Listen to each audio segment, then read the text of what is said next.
Channel के मुअज़्ज़िज़ दोस्तों, मैं हूं हसन अली और अब तमाम देखने और सुनने वालों को अस्सलाम वालेकुम। जी तो नाज़रीन गिरामी, हम अपने मुअज़्ज़िज़ सुकन का आगाज़ वहां से करते हैं जो पिछली एपिसोड में छोड़ा था। रोडर की फ़ौज का हर किसी को पता और यकीन था कि इतनी बड़ी फ़ौज के सामने कोई भी फ़ौज ज़्यादा देर तक टिक नहीं सकती। इधर रोडर जादूगरों का सहारा ले रहा था जैसे उसे अपनी फ़ौज पर यकीन ही ना हो, और उधर मुसलमानों के खेमों में अल्लाह ही अल्लाह था। तारक बिन ज़ियाद ने अपनी सिपा को बता दिया था कि इनके मुकाबले में 8 गुना से भी ज़्यादा फ़ौज आ रही है। हर मुजाहिद का मुकाबला 8 आदमियों से होगा। हर रोज़ तारक बिन ज़ियाद अपनी सिपा को वो वाक़या सुनाता जिसमें रसूल पाक सल्लल्लाहु अलैहि वसल्लम ने बशारत की थी कि फ़तह तुम्हारी होगी।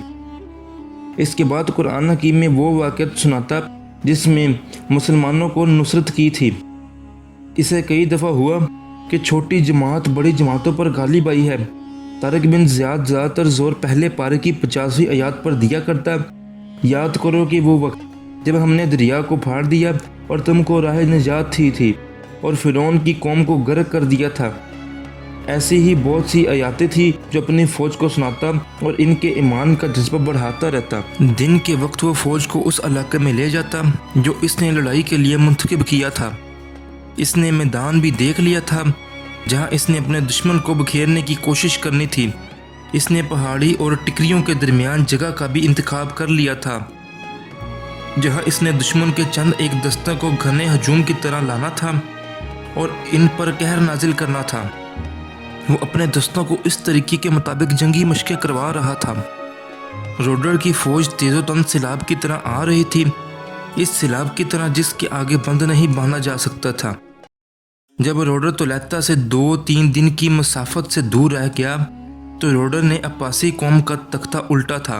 वो भी रोडर के खिलाफ थे और तारक बिन ज़ियाद की फतह के लिए इनके लिए आसानियाँ पैदा करने की कोशिश कर रहे थे। इन्होंने एक प्लान बनाया था और इस पर काम भी जारी कर रहा था। रोडर तुलैता पहुँच गया जब दूसरे लोग 1 लाख फ़ौज अंदलस से हमला आवर को भगाने जा रही थी तो फ़ौज मुसलमानों की कहानियाँ सुन रहे थे और डर रहे थे। कह रहे थे छोटर मीर जैसे जर्नैल इन्हें देखकर ही भाग जाते थे। कहते थे वो चंद हज़ार हैं पर लाखों पर भारी हैं, इनका कोई तीर खता नहीं जाता। हवा में तीर चलाते हैं और तीर इस आदमी को देकर खुद ही इसके सीने में उतर जाता है। इसका एक प्यादा 4-4, 6-6 सवारों का मुकाबला करता है, वो सबको काट देते हैं। ओ भाई, छोटर मीर ने मुझे खुद बताया कि वो कोई इंसान नहीं है, जिन है जिन। वो तो सुना है कश्तियों में नहीं आए बल्कि इतना लंबा चौड़ा समुंदर उन्होंने तैर कर पार किया है। मैंने तो ये भी सुना है कि पानी में चलते हैं चलते, तैरते नहीं हैं। और ऐसे बहुत सी बातें थी जो रोडर की फ़ौज के दरमियान कूच कर रही थी और फ़ौज में खौफ हरास पैदा हो रहा था। सिर्फ एक ही बात थी जिससे वो खौफज़दा नहीं हो रहे थे। जितने ज़्यादा जालिम हैं इतने ही रहमदिल भी कहते हैं। ये सिर्फ उनके लिए है जो इनके सामने अपने हथियार टाल दे। ये दहशत सिपाही और गोथक कौम के प्लान का हिस्सा थी क्योंकि वो रोडर की शिकस्त चाहते थे और बाद में मुसलमानों पर गालिब आकर अंदलस पर भी काबिज होना चाहते थे। रोडर की फ़ौज दरियाए गुआस तक पहुंच गई। तारक बिन ज़ियाद को जब इत्तला मिली तो वो घोड़े पर सवार हुआ और एक करीबी पहाड़ी पर जाम पहुंचा। दरिया के पार दूर दूर तक इसे इंसान और घोड़े नजर आए। इसने इतनी बड़ी फ़ौज पहले कभी नहीं देखी थी। इसे पहले ही बता दिया गया था कि रोडर की फ़ौज की नफरी तकरीबन 1 लाख होगी। अल्लाह मेरे अल्लाह, तारक ने दोनों हाथ फैलाकर आसमान की तरफ उठाए और गिड़गिड़ाया, अपने नाम की लाज रख लेना, हम तेरे नाम पर काफिर के खिलाफ लड़ने आए हैं और तुझी से मदद मांगते हैं। तारक बिन ज़ियाद ने अपनी फ़ौज को दरिया के किनारे से तकरीबन 1 मील दूर रखा। वो रोडर की फ़ौज को दरिया के इस अपने वाले किनारे के पास लाना चाहता था कि दरिया इनके पीछे आ जाए। इसने चंद एक दस्ते उनके सामने रखे थे और बकिया सब दस्ते पहाड़ियों में थे। तारक ने देखा कि रोडर की फ़ौज ने कश्तियों का पुल बनाना शुरू कर दिया था। यह काम हैरान कुन तेज़ी से हो रहा था। ये तो बहुत तेज़ मालूम होते हैं। तारक को अपने करीब आवाज़ सुनाई दी। मगयूर रूमी और अबू ज़रवा इसके पास खड़े थे। हम इसकी फ़ौज को जल्दी भगा देंगे, क्या तुम देख नहीं रहे इनकी तेज़ी की वजह क्या है? इस पर बरसते हुए कोड़े देखो। ये सिपाही किसी जज्बे से काम नहीं कर रहे। کیا ان کا سلار انہیں کوڑے مار مار کے لڑائیں گے؟ طارق بن زیاد کے دونوں سلاروں نے دیکھا کہ دریا کے اس پار فرعونوں والا منظر بنا ہوا تھا۔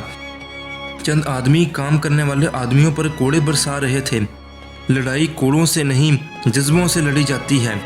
ہمارے سلاروں کے دلوں میں جذبہ ہے، سلار ہوں یا سپاہی، سب کے دلوں میں رسول پاک صلی اللہ علیہ وآلہ وسلم کی عقیدت اور جذبہ بھرا پڑا ہے۔ یہی وجہ ہے کہ ہم میں مساوات ہے، کسی کا اللہ کسی دوسرے کے اللہ سے بڑا یا چھوٹا نہیں۔ ابو ذروہ نے کہا کہ اتنی زیادہ فوج، اپنی اپنی جگہوں پر چلے جاؤ۔ طارق نے کہا ہے اللہ نے ہماری فتح کے لیے اسباب پیدا کر رہے ہیں جن کی مجھے توقع نہ تھی۔ رسول پاک صلی اللہ علیہ وآلہ وسلم کی بشارت غلط نہیں ہو سکتی، لیکن میں صرف خواب دیکھنے والا آدمی نہیں، اللہ انہیں ہی ملتا ہے جو اللہ کو ڈھونڈتے ہیں۔ روڈر کی فوج ساری رات دریا پار کرتی رہی۔ صبح طلوع ہوتے ہی تو دریا کے ساتھ پھیلے ہوئے وسیع و عریض میدان میں روڈر کی 1,00,000 فوج تیار تھی۔ اس مقام کا نام میرانہ سدانہ تھا اور یہ 711 کی آخری سیمائی کا ایک دن تھا۔ طارق بن زیاد اپنی فوج کے سامنے آیا اور بڑی ہی بلند اور گرجدار آواز میں بولنے لگا، اسلام کے مجاہد، تمہارے آگے دشمن ہے اور پیچھے سمندر، تمہارے لیے بھاگنے کا کوئی رستہ نہیں، تمہارے سامنے صرف ایک ہی راستہ ہے، شجاعت اور فتح کا۔ دشمن کی تعداد سے نہ ڈرو، ڈرو اس شکست سے جو تمہیں بے وقار کرے گی۔ روڈر اپنی فوج کے آگے نہیں تھا، اس کا پرچم پیچھے نظر آ رہا تھا۔ اسے خبر ملی مسلمان اس کے فلاں جرنیل کو مار ڈالا ہے، تو اس نے حملے کا حکم دے دیا۔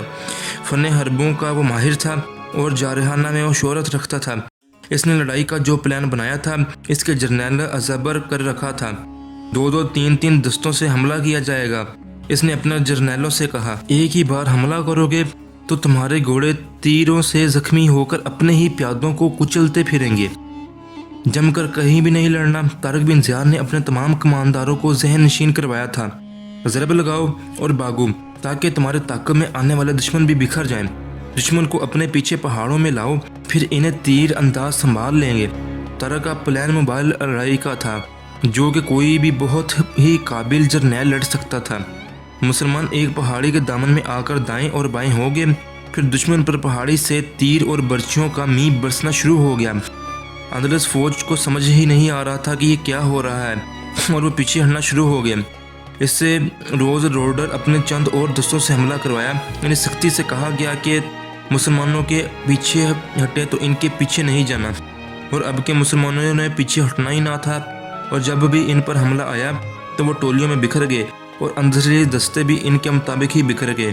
مسلمان کی ٹولیاں بکھرنے کر ایسا ہلہ بولا کہ اندلسیوں کی جانوں کا بے تحاشا نقصان ہونے لگا۔ مسلمان گھوم پھر کر اور بھاگنے کے انداز سے لڑ رہے تھے، پھر وہ اسے پھنسنے اور ان کے لیے تلواریں اٹھانے کی جگہ ہی نہ رہی، اور ان مسلمان جو بربر تھے وہ انہیں کاٹتے ہی چلے جا رہے تھے۔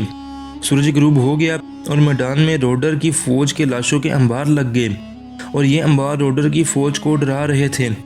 نصف شب کا روز تھا، روڈر کی آدھی فوج سوئی ہوئی تھی، سنتری پھر رہے تھے۔ اچانک سنتری کی گردن پیچھے سے کسی کے بازو میں آ گئی اور اس کے دل میں خنجر اتر گیا۔ ایسے ہی اور سنتریوں کے ساتھ بھی ہوا، اور اس کے بعد مسلمان بربروں نے گھوڑوں کی گردن پر خنجر سے زوردار وار کرنا شروع کر دیا، جو کہ سوئی ہوئی اندلسی فوج کو روند رہے تھے، اور گھوڑوں کی تعداد میں اضافہ ہی ہوتا گیا۔ ان کو پکڑنا ناممکن تھا، اگر کوئی آدھے گھوڑے کو پکڑتا تو وہ گر جاتا اور دوسرے گھوڑے کے پاؤں کی زد میں آ جاتا۔ اگلی شب کا جب اجالا سفید ہوا تو میدان کا جنگ کا منظر ہولناک تھا۔ دور دور تک اندلسیوں کی لاشیں پڑی ہوئی تھیں۔ روڈر یہ دیکھ کر بکھلایا ہوا تھا کہ مسلمانوں کی اتنی فوج نے کہ اس کی اتنی بڑی فوج کو کیسے ختم کر رہے ہیں۔ روڈر اپنے جرنیلوں کو بلایا اور کہا، آج شام اتنے ہی مسلمانوں کی لاشیں میں دیکھنا چاہتا ہوں جتنی اپنی فوج کی۔ آج ہم زیادہ نفری سے حملہ کریں گے۔ ایک جرنیل نے کہا، ہم انہیں پہاڑوں کے اندر جا کر ختم کریں گے۔ کھیوٹر میر نے کہا کہ روڈر نے کھیوٹر میر سے کہا، اگر تم اپنے پہاڑوں کے اندر جاؤ گے تو وہ وہاں سے زندہ باہر نہ آ سکیں گے۔ تمہارا بھائی تم سے ایک بار یہی غلطی کر کے پلٹ چکا ہے۔ آج کم نفری سے مقابلہ ہوگا۔ بھائی اپنے درمیان اتنا ہی فاصلہ رکھیں گے کہ تلوار گھمانے میں سہولت ہو۔ ادھر طارق بن زیاد اپنے چند ایک پیادہ دستے سے اطمینان سے کھڑا تھا۔ وہ حملے میں پہل نہیں کرنا چاہتا تھا۔ वो दुश्मन को पहलकारी का मौका दे रहा था। अंदलसी घोड़सवारों ने बर्छियाँ आगे करके रखी थी। वो जब करीब आए तो मुसलमानों पर हल्ला बोलने के लिए नाकाम हो गए, क्योंकि दो दो घुड़सवारों के दरमियान इतनी तेज़ी से बैठ गए कि बर्छियों से साफ बच गए। अंदलसी सवारों को मुसलमान सवार घुमा फिरा कर लड़ा रहे थे। इसी तरह इनके लिए ये दस्ता भी बिखर गया और मुसलमानों ने इन्हें मार बखाया। इस रात डोडर ने खैमों के लिए ज़्यादा नफरी तैनात की थी, लेकिन बर्बरों का फिर भी मर्द मुजाहिद इनके खैमों में घुस गए और इनको मौत की घाट उतार दिया और घोड़ों पर तीर चलाए कि इनके घोड़े बेकार हो गए। रोडर ने दर्द भरी आवाज़ से कहा कि आज इस जंग का आखिरी रोज़ होगा, सुबह मैं खुद आगे जाऊंगा। दोस्तों, आज के लिए इतना ही। इस वीडियो की अगली किस्त के साथ जल्दी ही हाजिर होंगे। तब तक अपना और अपने प्यारों का ख्याल रखिएगा। अल्लाह निगहबान।